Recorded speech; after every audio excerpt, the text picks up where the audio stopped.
Sir, my mom didn't wake up, the little girl said, her tiny voice trembling as if each word weighed more than she could carry. The CEO, Adrian Hale, a man known for his unbreakable composure in boardrooms and billion-dollar negotiations, turned pale. His hand froze mid-signature, and for the first time in years, he felt his heartbeat stumble. He crouched to the girl's level, his voice cracking as he whispered, "Show me." Now, Adrian had seen the girl before. She was always in the lobby, sitting quietly on a bench with her crayons while her mother cleaned the building's floors. The janitorial staff worked late, long after the executives had gone home, but the little girl stayed close, obedient and cheerful, greeting everyone with a shy smile. Her name was Lily. Adrian remembered because she always colored flowers, lilies, placing them carefully in an envelope addressed to her mother. Now, she stood before him tear-streaked and shaking, gripping the hem of his suit jacket like it was the last safe thing in the world. Something inside him twisted, an old memory surfacing, one he tried all his life to bury. He reached for her hand, and she clutched his fingers tightly as if afraid he'd disappear. They rushed out of the office, past startled employees, down to the maintenance hall where the cleaning staff stored their supplies. The fluorescent light flickered overhead as Lily led him into one of the small break rooms. Her mother, Maria, lay slumped in a chair, her head resting awkwardly on her shoulder, the mop still leaning against the wall as if she had just turned to rest for a moment. Adrian's breath caught. She wasn't moving. He called emergency services with shaking fingers while Lily buried her face against his coat. The paramedics arrived quickly, working with sharp, urgent movements, their voices low but tense. After several minutes that felt like hours, they transferred her mother to a stretcher. One of them approached Adrian quietly. "She's alive," he said. "But she's severely exhausted and dehydrated. It looks like she's been pushing her body far beyond its limits." "Has she been working multiple shifts?" Adrian felt a wave of guilt crash through him. He knew the cleaning staff worked hard, but he never truly noticed just how much. He glanced at Lily, whose red-rimmed eyes followed the stretcher with fear he recognized too well, fear of losing the only person she had. "I'll handle everything," Adrian said instantly. "Take her to St. Mercy Hospital. I'll cover her care." Lily looked up at him, startled, as though he had just handed her the moon. In the ambulance, Lily held her mother's cold hand while Adrian sat beside them, unable to shake the heaviness in his chest. Memories he had spent years burying clawed to the surface, his own mother, curled over from exhaustion, collapsing in a tiny kitchen after working 3 jobs to raise him. He had found her the same way Lily found her mother. He had felt the same panic as a child, the same helpless terror. At the hospital, Maria was rushed into a treatment room. Nurses moved hurriedly, checking vitals and inserting IV lines. Lily sat in a waiting chair, legs dangling, her arms wrapped around herself. She didn't cry now. She seemed too worn out even for tears. Adrian knelt beside her again. "She's in good hands," he said softly. "Your mom is strong. She's going to get better." Lily studied him carefully, as if testing whether adults could be trusted. She didn't want to be sick," she whispered. "She told me we needed the money. She said she'd rest later." Adrian's throat tightened. Maria had likely been working long hours, desperate to keep up with rent, groceries, and Lily's needs. The cleaning company contracted by his corporation barely paid above minimum wage. He had known that, but he had never felt it.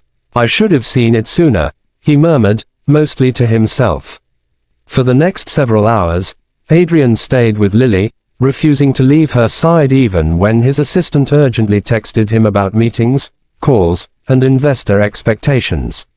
None of it mattered compared to the small girl leaning against him, exhausted and frightened.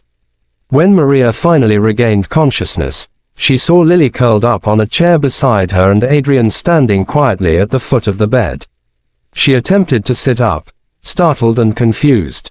"Mr. Hale," she croaked. "Why? Don't move," he said gently. "You collapsed at work. You're dehydrated and severely fatigued. But you're going to recover. Tears slid down Maria's cheeks as she looked at her daughter. Lily, I'm so sorry, baby. Lily launched forward, hugging her mother tightly, whispering that she was scared, that she thought she was gone. Adrian stepped back, giving them space, but the doctor's words echoed in his mind. Extreme exhaustion, malnutrition, untreated anemia. All from overwork. Later, while Maria slept, Adrian sat with Lily in the hospital cafeteria. She nibbled at the sandwich he bought her, though it was clear she ate more out of politeness than hunger. Sir, Lily said suddenly, are you my mommy's boss? He hesitated. In a way, I'm the CEO of the company that hires the cleaning service she works for. She tilted her head. So, you're the boss of the people who are the boss of my mommy. He blinked. That's one way to look at it. Then, she set her sandwich down carefully. Please don't make her work so much. She always tells me she has to finish everything or they'll be mad and we won't have a home anymore. Her voice was thin, cracking, but brave. Adrian felt something break inside him. Not in a painful way, but in the way stone breaks open to reveal something soft beneath. I promise you, he said slowly, nothing like this will happen again. In the days that followed, Maria remained in recovery while Lily stayed by her side. But Adrian found himself returning every afternoon, bringing food, coloring books, and sometimes simply sitting with them. He learned that Lily dreamed of being an artist, and her mother had been saving every spare penny to buy her better supplies. He learned that Maria had immigrated 5 years earlier, working tirelessly ever since, rarely taking days off. He also learned how blind he had been to the struggles of the people at the bottom of the corporate ladder. One evening, after leaving the hospital, he drove straight to headquarters and called an emergency meeting with the board. They protested, annoyed by the late hour, but Adrian didn't waver. He presented new policies: mandatory rest breaks, increased wages for contracted workers, health benefits, and stricter limitations on shift lengths. The board argued about cost, budget, profit margins. But Adrian had spent too many years letting profit dictate his humanity. He slammed his hand on the table, shocking the room into silence. A child thought she was about to lose her only parent because we are more concerned about savings than survival. I will not lead a company that does this to people. Within a week, the policies were enacted. Cleaning staff were given better schedules, better support, better pay. Some cried, not from sadness but from relief. When Maria was discharged, Adrian personally drove her and Lily home. Their apartment was small and worn but meticulously clean, with Lily's drawings taped proudly to the walls. Lily insisted on showing him every one, her smile bright and unburdened now that her mother was safe. As they sat at the kitchen table, Maria took his hands, her voice trembling. I don't know how to thank you. You've done more than I ever expected. You don't owe me thanks, he said. I should have seen your struggle sooner. You did see it, she whispered. When it mattered most. He looked at the two of them, Maria, exhausted but recovering, and Lily, hopeful and resilient. Something stirred inside him that he hadn't felt in years, purpose that wasn't tied to ambition or image. A sense of connection he thought he had lost with his own mother's passing. Over the next months, Adrian visited often. Sometimes he brought flowers, sometimes he brought new crayons for Lily, and sometimes he brought nothing at all. Just himself, learning to listen, to feel, to understand a world he had long overlooked. The company's culture began shifting, too. Employees felt it, contractors felt it, even investors, initially resistant, eventually praised the improved morale and productivity. But more importantly, the people on the lowest rung felt seen and valued. Whispered stories spread through the halls. A CEO who had changed an entire corporate system because a little girl tugged on his jacket and said her mother wouldn't wake up. One afternoon, months later, Lily ran into Adrian's office carrying a drawing. She hopped into a chair and held it up proudly. It showed 3 figures, Lily holding hands with her mother on one side and Adrian on the other, all smiling beneath the bright yellow sun. "That's you," she said, tapping his stick figure with her crayon-smudged finger. "You're with us now." Adrian swallowed hard. "I'm honored," he said. "It's 'cause you saved my mommy," she added simply.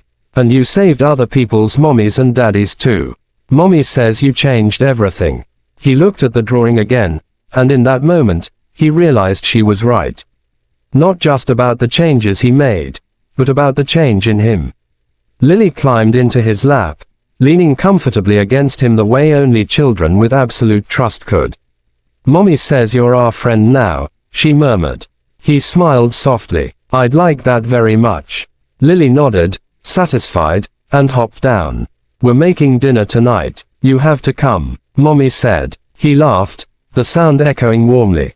"Then I guess I have no choice." As she left the office, skipping down the hall, Adrian looked out over the city skyline, once a symbol of ambition, now a reminder of responsibility. He thought about all the people cleaning offices late into the night, all the families waiting at home, all the unseen struggles behind closed doors. He vowed again, silently, that he would never turn away from those realities. His life had been built on strength and independence, but it had taken a child's trembling voice to remind him that strength meant nothing without compassion. That leadership meant nothing without humanity.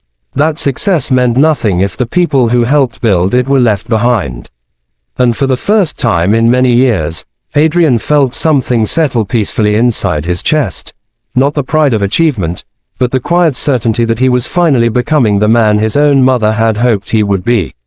A man who listened. A man who cared. A man who acted when someone whispered, "Sir, my mom didn't wake up."